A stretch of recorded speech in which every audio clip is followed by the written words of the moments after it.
السلام علیکم دوستوں، مزید ویڈیوز کے لیے چینل کو سبسکرائب کریں، بیل آئیکن کو ضرور دبائیں۔ بسم اللہ الرحمن الرحیم۔ الحمد للہ رب العالمین، والصلاة والسلام علی سید الانبیاء والمرسلین، محمد وآلہ وصحبہ اجمعین۔ اما بعد فاعوذ باللہ من الشیطان الرجیم، بسم اللہ الرحمن الرحیم۔ یا ایہا الناس اعبدوا ربکم الذی خلقکم والذین من قبلکم لعلکم تتقون، الذي جعل لكم الأرض فراشا والسماء بناء وأنزل من السماء ماء فأخرج به من الثمرات رزقا لكم فلا تجعلوا لله أندادا وأنتم تعلمون، وإن كنتم في ريب مما نزلنا على عبدنا فأتوا بسورة من مثله وادعوا شهداءكم من دون الله إن كنتم صادقين، صدق الله العظيم۔ بزرگان محترم، نوجوانان اسلام، بزرگوں اور دوستوں، عزیز ساتھیوں، اللہ تبارک و تعالی کا احسان اور اس کا فضل، اس کا کرم ہوا کہ اللہ نے ہم سب کو اس بابرکت اور متبرک مجلس میں بیٹھنے کی اللہ نے توفیق نصیب فرمائی۔ اس مجلس میں بیٹھنا ایک بہت بڑی سعادت کی بات ہے، چونکہ اللہ کے حبیب صلی اللہ علیہ وسلم کا ارشاد ہے کہ جو کوئی قرآن مجید کو پڑھتا ہے یا سنتا ہے یا اس کو سمجھنے کے لیے کوشش کرتا ہے تو جیسے پڑھنے والے کو ثواب ملتا ہے اسی طرح سننے والے کو بھی ثواب ملتا ہے۔ جس طرح پڑھنے والے کو ایک الف کے پڑھنے پر الف لام میم اگر کوئی پڑھنے والا پڑھتا ہے تو اس کو 30 نیکیاں ملتی ہیں، الف پر 10 نیکیاں، لام پر 10 نیکیاں اور میم پر 10 نیکیاں، تو ٹھیک اسی طرح سننے والے کو بھی اللہ تبارک و تعالیٰ 30 نیکیاں دیتے ہیں اس کے سننے پر۔ اگر کوئی صدق دل کے ساتھ، تڑپ کے ساتھ قرآن مجید کو سیکھنے کی غرض سے، اس کو سمجھنے کی غرض سے اگر اس کو سنتا ہے تو اللہ تبارک و تعالیٰ اس کی زندگی کو بدل دیتے ہیں۔ صرف عظمت ہونی چاہیے دلوں کے اندر، احترام ہونا چاہیے۔ جس کے اندر عظمت اور احترام ہوتا ہے اللہ تبارک و تعالیٰ اس کی زندگی کو بدل دیتے ہیں۔ اگر عظمت نہیں ہے، احترام نہیں ہے، بس ایسے ہی رسمی طور پر بیٹھ رہے ہیں اور سن رہے ہیں تو نہ تو اس میں ثواب ہے اور نہ اللہ تبارک و تعالیٰ ہمارے سننے کی وجہ سے ہمیں راہ راست پر لائیں گے۔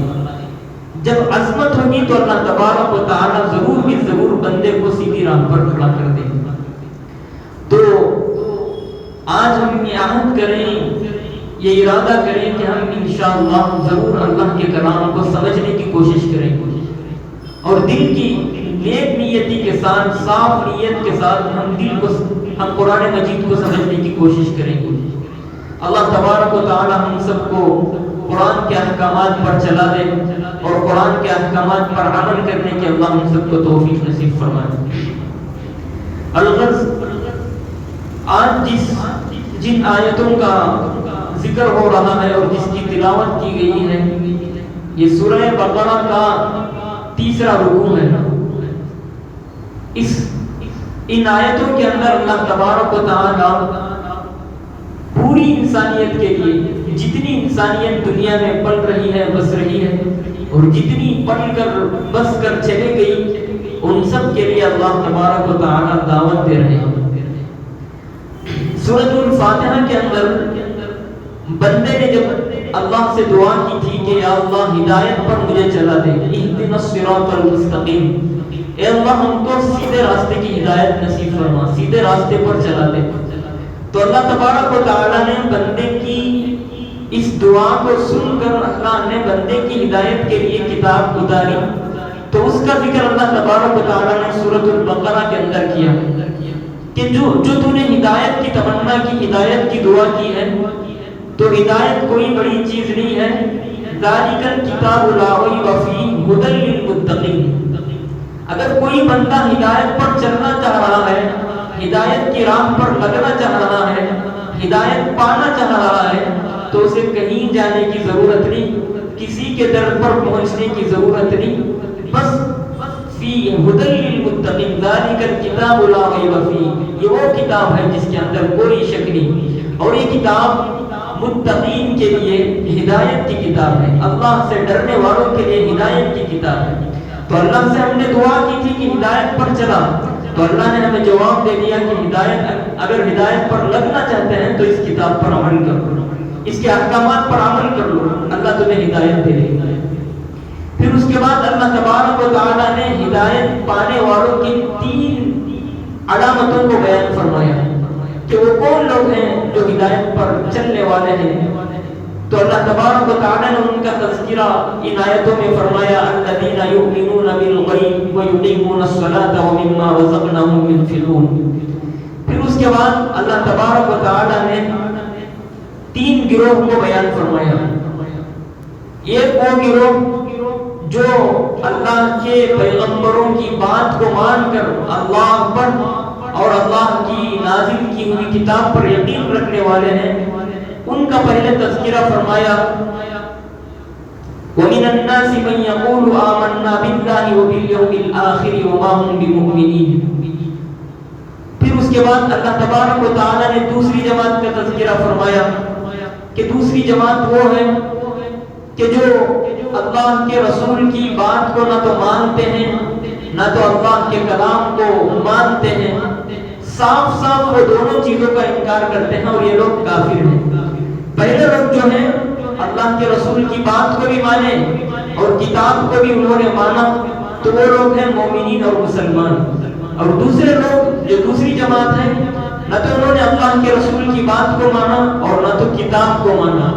یہ لوگ ہیں کافر، یہ دوسری جماعت۔ اور اللہ نے تیسری جماعت کا جو ذکر فرمایا، بڑی خطرناک جماعت، جس سے پوری دنیا کو، جب سے دنیا بنی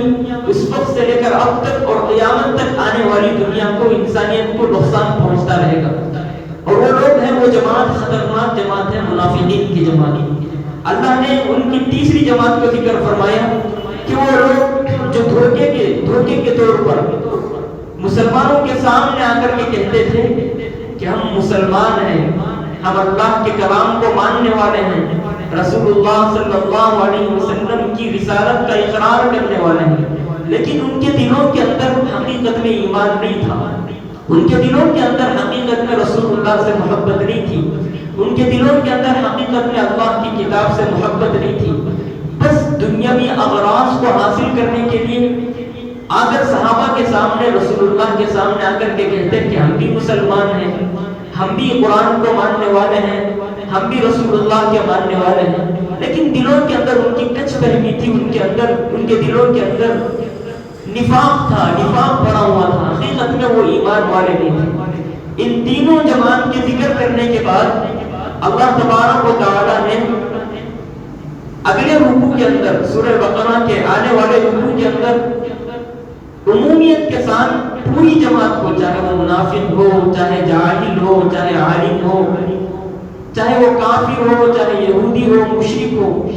سب کو، کسی کو خاص کیے بغیر اللہ تبارک و تعالی بندوں کو پہلی دعوت دے رہے ہیں، عام دعوت۔ کیا دعوت ہے؟ یا ایھا الناس اعبدوا ربکم الذی خلقکم والذین من قبلکم لعلکم تتقون۔ یہاں پر کسی کو خاص نہیں کر رہے ہیں اللہ، یہ دعوت صرف مسلمانوں کے لیے، یہ دعوت صرف اللہ کے ماننے والوں کے لیے، یہ دعوت صرف مومنین کے لیے، رسول اللہ کو ماننے والوں کے لیے نہیں، بلکہ دنیا کے اندر جتنے لوگ آئے ان لوگوں کے لیے بھی اور جتنے لوگ آنے والے ہیں ان سب کے لیے بھی اللہ کی یہ دعوت ہے. کیا دعوت؟ یا ایھا الناس اعبدوا ربکم الذی خلقکم، اے لوگوں تم عبادت کرو اس پروردگار کی جس نے تم کو پیدا فرمایا، والذین من قبلکم، اور تم عبادت کرو اس پروردگار کی جو تم سے پہلے والوں کو پیدا فرمایا. کیوں؟ لعلکم تتقون، تاکہ تم پرہیزگار بن جاؤ، تاکہ تم اللہ کو ڈرنے والے بن جاؤ. تو اللہ تبارک و تعالیٰ نے یہ دعوت کو عام فرمایا ہے، کسی کے لیے خاص نہیں بلکہ عام دعوت اللہ تبارک و تعالیٰ نے بندوں کے لیے فرمائی. تو اس دعوت میں تینوں لوگ شامل ہیں. اگر یہ دعوت مومنین کے حق میں ہے تو مومنین کے لیے یہ دعوت ہے کہ جس طرح تم اللہ کو مان رہے ہو، رسول اللہ کی رسالت کا اقرار کر رہے ہو، جس طرح تم اللہ کی عبادت میں لگے ہوئے ہو، اس عبادت میں اور اخلاص پیدا کرو،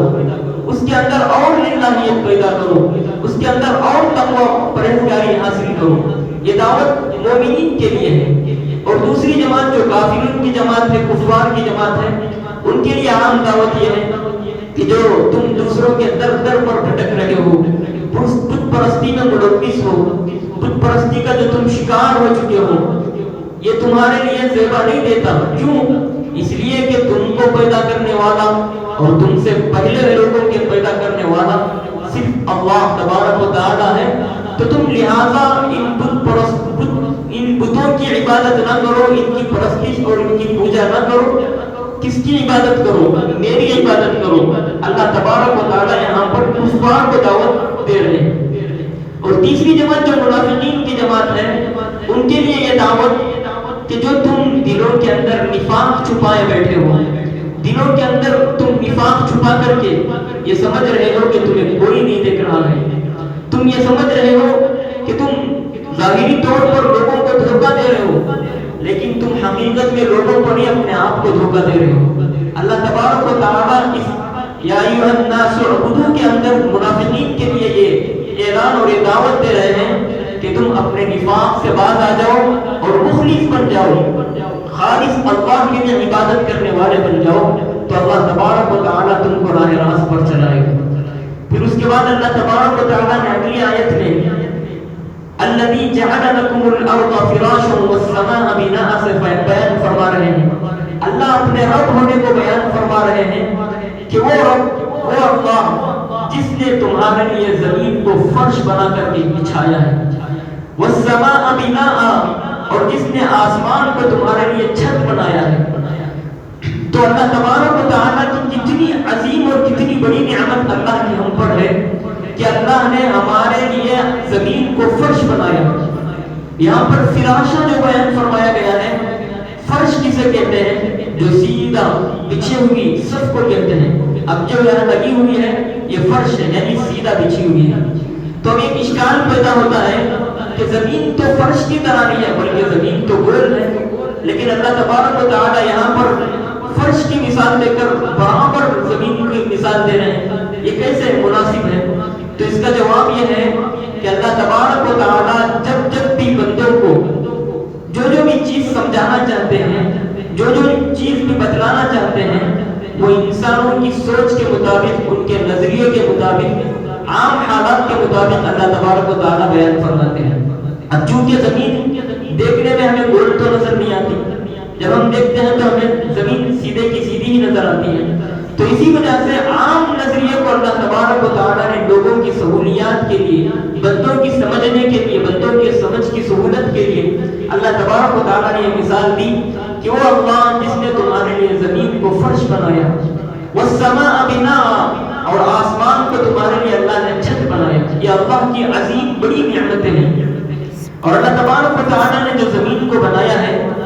وہ زمین کو اللہ تبارک و تعالیٰ نے نہ تو اتنی سخت بنایا کہ لوہے کی طرح اللہ نے نہیں بنایا. اگر لوہے کی طرح زمین سخت ہو جاتی تو ہم نہ تو زمین سے کوئی فائدہ اٹھا سکتے تھے، نہ تو زمین سے ہم کچھ حاصل کر سکتے تھے. اللہ نے بندوں کی سہولت کے لیے زمین کو جو پیدا فرمایا ہے نرم، معتدل، اتنی نرم نہیں فرمایا کہ جس سے بندے دھس جائے. پانی کی طرح اللہ تبارک و تعالیٰ نے زمین کو نہیں بنایا کہ جس کا قرار حاصل کر سکے, قرار نہ حاصل کر سکے. اگر پانی کی طرح زمین کو بنا دیتے تو انسان ڈوب جاتا, لیکن اللہ نے بندوں کی سہولت کے لیے زمین کو معتدل مزاج کی بنایا کہ نہ تو اتنی سخت کہ جس کے ذریعے سے تکلیف پہنچ سکے, نہ تو اتنی نرم کہ جس کے ذریعے سے نقصان پہنچ سکے. اللہ نے معتدل مزاج کی زمین کو بنایا. والسماء بناء, اور اللہ تبارک و تعالیٰ نے بغیر کسی ستونوں کے آسمان کو کھڑا کیا. وانزل من السماء ماء, اور اللہ تبارک و تعالیٰ, اگلی اللہ تبارک و تعالیٰ اپنی نعمت کو بیان فرما رہے ہیں کہ وہ اللہ جس نے آسمان سے بارش کو برسایا. وانزل من السماء ماء فاخرج به من الثمرات رزقا لكم, پھر اس میں سے اللہ تبارک و تعالیٰ نے اس بارش کے پانی کے ذریعے سے تمہارے لیے پھلوں کو رزق کے طور پر عطا فرمایا. رزقا لكم, جو تمہارے لیے رزق ہیں وہ پھل اللہ تبارک و تعالیٰ نے عطا فرمایا. فلا تجعلوا لله اندادا وانتم تعلمون, اللہ تعالیٰ یہ تمام نعمتوں کو بندوں کے لیے بیان فرما کر سب بندوں سے, پوری دنیا کی انسانیت سے, پوری دنیا کے لوگوں سے اللہ بیان فرما رہے ہیں. فلا تجعلوا لله اندادا وانتم تعلمون, جب اللہ تمہارے لیے پیدا کرنے والے اللہ ہیں, تم کو روزی دینے والے اللہ ہیں, تمہارے لیے تمام تر سہولیات کو فراہم کرنے والے اللہ ہیں, تمہیں رزق دینے والے, تمہیں زندگی کی قیمتی خوشنما نعمتیں عطا فرمانے والے اللہ ہیں, تو لہذا تم فلا تجعلوا للہ اندادا, تم اللہ کے علاوہ کسی کو شریک نہ ٹھہراؤ, اللہ کے علاوہ کسی کی عبادت نہ کرو, اللہ کے علاوہ کسی کے سامنے سر بسجود نہ ہو, اللہ کے علاوہ کسی کے سامنے سروں کو نہ جھکاؤ. اللہ تبارک و تعالیٰ یہاں پر پوری انسانیت کو لے کر کے کہہ رہے ہیں فلا تجعلوا للہ اندادا وانتم تعلمون, تم اللہ کے علاوہ کسی کی عبادت نہ کرو, اللہ کے علاوہ اللہ کے ساتھ کسی کو شریک نہ ٹھہراؤ. وانتم تعلمون, تم جانتے ہو کہ اللہ ہی سب کچھ کرنے والے ہیں, اس کے باوجود تم کیوں کر لوگوں کی در پر جا کر کے لوگوں کی عبادت کرتے ہو؟ ایسے لوگوں کی کیوں عبادت کرتے ہو جن کا کوئی تعلق ہی نہیں, تمہارے سے کوئی تعلق ہی نہیں. اللہ تبارک و تعالیٰ نے اتنی ساری نعمتیں جب بندے کو دی ہیں تو بندے پر یہ فرض ہے کہ وہ عبادت کرے تو صرف اور صرف کس کی کرے, اللہ کی عبادت کرے. لیکن ان حالات میں بعض لوگ ایسے پیدا ہو گئے ہیں کہ جن کا یہ عقیدہ ہے کہ یہ دنیا خود بخود چل رہی ہے, اس کے چلانے والا کوئی نہیں ہے, اس کے بنانے والا کوئی نہیں, بس یہ دنیا ایسے ہی وجود میں آئی اور یہ ایسے ہی چل رہی ہے. لوگوں کے یہ نظریات ہیں اور بہت تیزی کے ساتھ یہ فتنہ پھیل رہا ہے, اور اس کو کہتے ہیں فتنہ الحاد, یعنی الحاد کا فتنہ. یہ فتنہ اتنی تیزی سے پھیل رہا ہے کہ لوگ جا کر کے جگہ جگہ پر ایسے نوجوانوں کو ٹارگٹ کر کے ان کے ایمان کے ساتھ کھلواڑ کر رہے ہیں کہ جو نوجوان معصوم ہیں, جن کے اندر علم نہیں ہے, علم کی کمی ہے, ایسے نوجوانوں کو ٹارگٹ کر کے وہ ان کو ایمان سے کھسانے کی کوشش کر رہے ہیں, ہٹانے کی کوشش کر رہے ہیں. تو اللہ تبارک و تعالیٰ جب قرآن مجید میں صاف کہہ رہے ہیں کہ تمہارا پروردگار صرف اور صرف میں ہوں, اللہ تمہارے لیے عبادت کرنے والی ذات اگر کوئی ہے تو صرف میں ہوں, تو اس کے باوجود اگر کوئی یہ کہہ رہے ہیں کہ اللہ کے ساتھ کوئی اور شریک ہے یا دنیا خود بخود چل رہی ہے, تو یہ کم عقلی اور بے وقوفی ہے. امام اعظم ابو حنیفہ رحمۃ اللہ علیہ جو ہمارے امام ہیں, بہت بڑے امام ہیں, ان سے بعض ایسی ذہنیت رکھنے والے لوگوں نے آ کر کے یہ سوال کیا اور ان سے یہ اشکال کیا کہ یہ دنیا خود بخود چل رہی ہے, اس کے بنانے والا اور اس کے چلانے والا کوئی نہیں ہے. جب تم کہتے ہو کہ اللہ چلا رہے ہیں اور اس کے چلانے والے کوئی ہیں تو تم دلیل پیش کرو. امام ابو حنیفہ رحمۃ اللہ علیہ سے دلیل مانگی, تو امام ابو حنیفہ رحمۃ اللہ علیہ نے ان کی جواب میں بس ایسے ہی اپنے تخیلات کے ذریعے سے کہہ رہے تھے, ان کا جواب نہیں تھا بلکہ ان کے سامنے ایسے ہی کہہ رہے ہیں کہ میں نے ایک درخت کو دیکھا کہ وہ درخت خود بخود کٹا اور اس کی ٹہنیاں کٹی اور اس کی ٹہنیوں سے تختیاں بنی, پھر ان تختیوں کی ایک جہاز بنی اور وہ جہاز خود بخود سمندر میں چلنے لگی, پھر اس کے اندر بغیر اللہ کے وہ جہاز سواروں کو سوار کر کے چل رہی تھی. میں نے یہ سارا عجیب ماجرا دیکھا تو جب لوگوں نے یہ سنا کہ امام ابو حنیفہ رحمۃ اللہ علیہ کی زبان سے یہ الفاظ نکل رہے ہیں تو ان دہریوں نے وہ ملحدوں نے انہوں نے کہا کہ ہم تو ان کو بڑا امام مان رہے تھے، بڑا عقل مند مان رہے تھے، اس وجہ سے ہم نے ان کے پاس آ کر بطور مناظرہ ہم یہاں پر بیٹھے ہیں اور ان سے سوال کر رہے ہیں کہ جب تم مانتے ہو کہ اس دنیا کا چلانے والا کوئی ہے تو تم دلیل پیش کرو، لیکن یہ بجائے دلیل دینے کے اس طرح کی بیوقوف باتیں کر رہے ہیں۔ یہ ایک دم اس طرح کہنے لگے کہ ہم تو ان کے پاس دلیل مانگ رہے ہیں اور وہ کہہ رہے ہیں کہ جہاز خود بخود بنی، درخت کٹا اس کی تختیاں بنی، پھر جہاز بن کر کے بغیر ملاح کے بغیر جہاز چلانے والے کے سمندر میں وہ چلنے لگی۔ ایک ایسی بیوقوف کی باتیں کر رہے ہیں۔ تو امام ابو حنیفہ رحمۃ اللہ علیہ نے ان پر ہنس کر کے امام صاحب نے ان کو یہ جواب دیا کہ بیوقوف میں نہیں ہوں بلکہ بیوقوف تم ہو۔ کیوں؟ اس لیے کہ تم جب ایک معمولی سے جہاز کے بارے میں یہ عقیدہ رکھ رہے ہو کہ جہاز بغیر کسی ملاح کے نہیں چل سکتی، جہاز کسی کے بنائے بغیر نہیں بن سکتی، تو تم چھوٹی سی جہاز کو کسی کے بنائے بغیر نہ بننا تصور کر رہے ہو، اور اس چھوٹی سے جہاز کے چلنے پر تمہیں اشکال ہو رہا ہو کہ بغیر ملاح کے نہیں چل سکتی۔ تو بتاؤ کہ اتنی بڑی دنیا اور اتنی بڑی کائنات اور یہ اتنا بڑا نظام بغیر کسی چلانے والے کے چل سکتا ہے؟ امام صاحب نے جیسے ہی ان کو یہ دلیل عقلی، بعض لوگوں کو جب نقلی دلائل نہیں سمجھ میں آتے تو ان کو عقلی دلائل سے سمجھانا پڑتا ہے۔ امام صاحب نے بڑی زبردست عقلی دلیل پیش کی تو جتنے اس مجمع میں لوگ بیٹھے تھے، ملحد بیٹھے تھے، سبوں نے کلمہ پڑھ لیا، سبوں نے اسی جگہ پر کلمے کو پڑھا۔ تو میرے دوستو، اللہ تبارک و تعالی ہی وہ واحد ذات ہے کہ جن کی عبادت کی جا سکتی ہے، جن کے سامنے سب بسجود ہو سکتے ہیں۔ اللہ کے علاوہ کوئی ایسی ذات نہیں کہ جن کے سامنے ہم اپنی حاجتوں کو پیش کر سکیں، اپنی ضرورتوں کو پیش کر سکیں۔ اللہ کے علاوہ کوئی ایسی ذات نہیں کہ جن کے سامنے ہم جا کر کے روئیں گڑگڑائیں۔ ہر حاجت کو، ہر ضرورت کو، دنیا کے ہر نظام کو چلانے والے صرف اور صرف اللہ ہیں۔ تو اللہ تبارک و تعالیٰ سے دعا فرمائیں کہ اللہ تبارک و تعالیٰ ہم سب کو اس کی ربوبیت کو جان کر کے اس کی عبادت کرنے کی توفیق نصیب فرمائے، اور جتنے لوگ دنیا میں پل رہے ہیں، بس رہے ہیں، اللہ سب کو دین کی صحیح سمجھ عطا فرمائے۔ اللہ تبارک و تعالیٰ ان سب کے ایمان کی، ان سب کے عقیدے کی اللہ حفاظت فرمائے، آمین۔